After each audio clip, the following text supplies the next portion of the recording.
All right, I was told I have 10 minutes, and I'm going to run very fast. However, so I drove this far. I have to tell you something about UC Merced. And it's 10th campus in the UC system, and established in 2005. And we are close to everywhere, and just 2 hours drive. And we are surrounded by farmlands and sparsely populated areas. And we used to have more cows than students, but now we have more students than cows.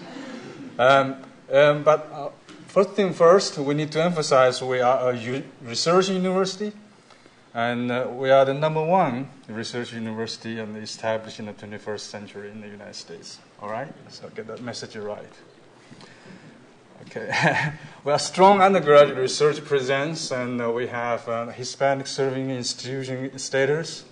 So if I tell you my lab has 40-some people, and don't feel scared, and a lot of students, undergrad students, in my lab.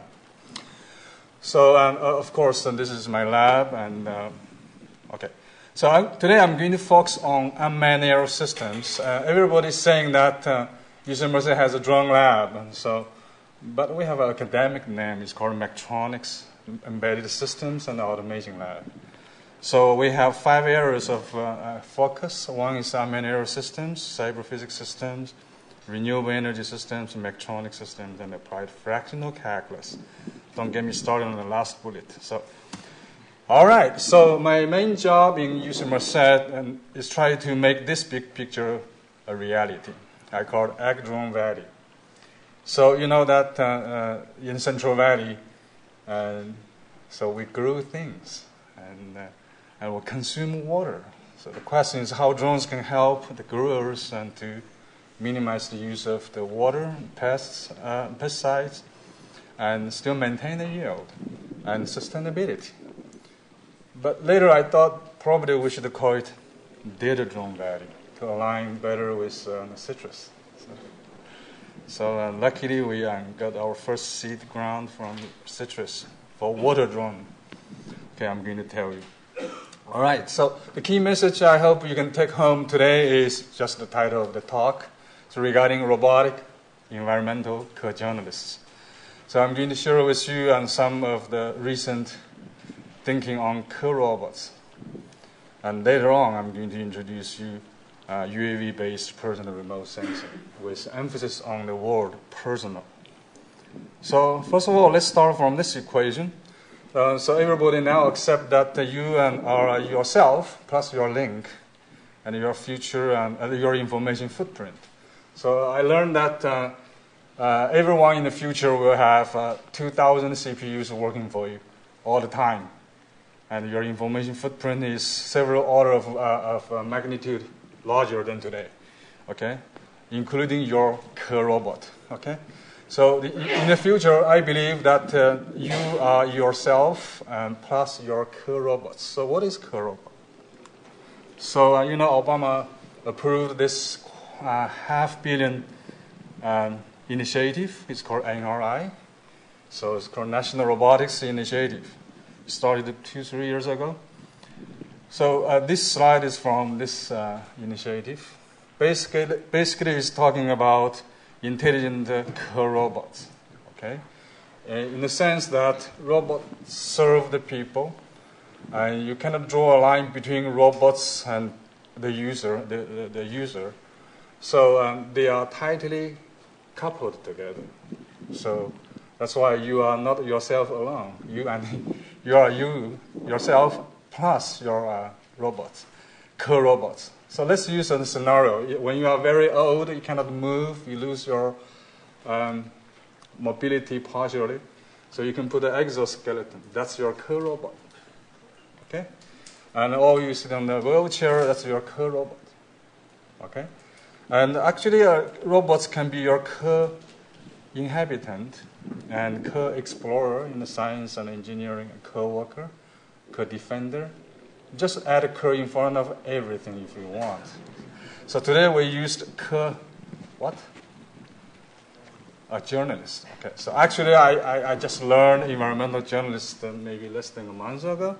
I taught myself from Wikipedia, and read your websites. And so I believe I should promote this thinking.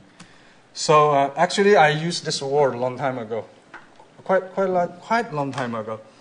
If you can still read this one, it's called what? Co-ecologist. So this is basically a box.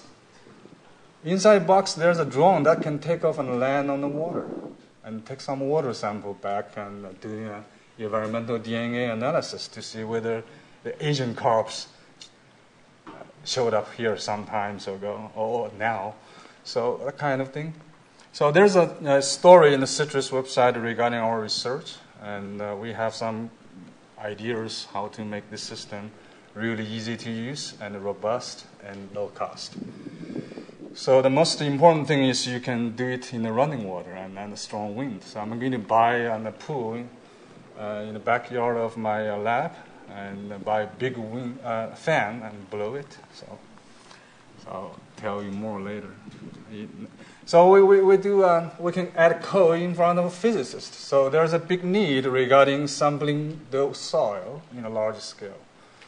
And so we designed a mechanism to put on one of the legs, actually all of the legs of the drone. Okay, actually this is a Y6 VTOL drone, the vertical takeoff and landing. So we can use this one to press the needle here, like here, okay, into the soil at a given desired depths. So we measure those quantities. Okay. This is ongoing, and it's my underground project because a soil co-physicist. So there are many other things we can do, and I call data drone as a co-ecologist. I can do water, so we have water drone. Well, recently we are designing unmanned surface vehicle that can be put on a backpack and travel internationally, and within the 62-inch linear inch constraints and 50-pound constraints. So, in the Central Valley, this valley fever is a big deal. So we don't know this one very well, so we can use the drone to do sampling. You don't want to send people there to do the sampling. And particulate matter mapping, odor mapping, and lots of feeder lots in the Central Valley, and health anomaly detection, mapping, and soil moisture and subsidence, even peat bogs, so we can fly lighters and igniters. Or measure the gas release flux. All these are very important because it's hard to reach in conventional way. You have to use the drone. Okay, and if necessary, you can drop a lighter and burn it. So. All right, so it's time to think and talk about robotic environmental co-journalists. So personal transportable drones, unmanned surface vehicles, unmanned ground vehicles. Okay, personal transportable, and single person operable. And those wearable smart environment sensors, I heard a lot of scenarios like that. So basically, in the future, if you want, you can see what you breathe, okay? And the meteorological sensor packs you put on mobility, like bus yourself or your drone, personal drone, and the human as a mobile sensor, and social environmental sensing. All these are possible today. And so I'm done, actually. Next generation environmental journalists should be environmental journalists today, plus robotic environmental co-journalists. So that's my key message. But another important issue is you have to be affordable and cheaper. Think about if you're going to buy an iPhone, if it is $6,000 today, you are not going to buy it. It's not that popular. So the cost is very important, okay? It's very important. So in 2011, we wrote a paper as a historical record keeping, and write a paper with this title in red: Autonomous Flying Under $500, based on RC aircraft. So the point is, let's now take it really personal. When we can fire and fly in the future, that's simple. This is a new era of personal remote sensing.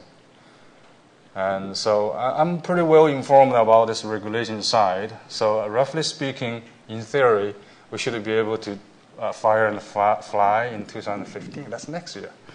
So, but you need to check FAA closely. Make sure you don't break the law. And by the way, we got the FAA COA in my lab. So, and I send my student to teach people how to get a COA. So if you need a COA, certificate of authorization from FAA, you can ask me. So I want to share with you an analogy, so you will like it. So adding the word person in front of a computer, in 1950s, people will laugh at you. So are you mad? So it's supposed to be a building size owned by the government. So, but later on, somebody put personal in front of a computer, we generated Bill Gates and Steve Jobs. Today, we are adding this personal, this word in front of remote sensing to bring the remote sensing at the personal level. Okay, make it low cost, affordable, robust, easy to use, intuitive, and runway free. And you don't need a runway. Okay, I'm done. Okay, thank you for your attention.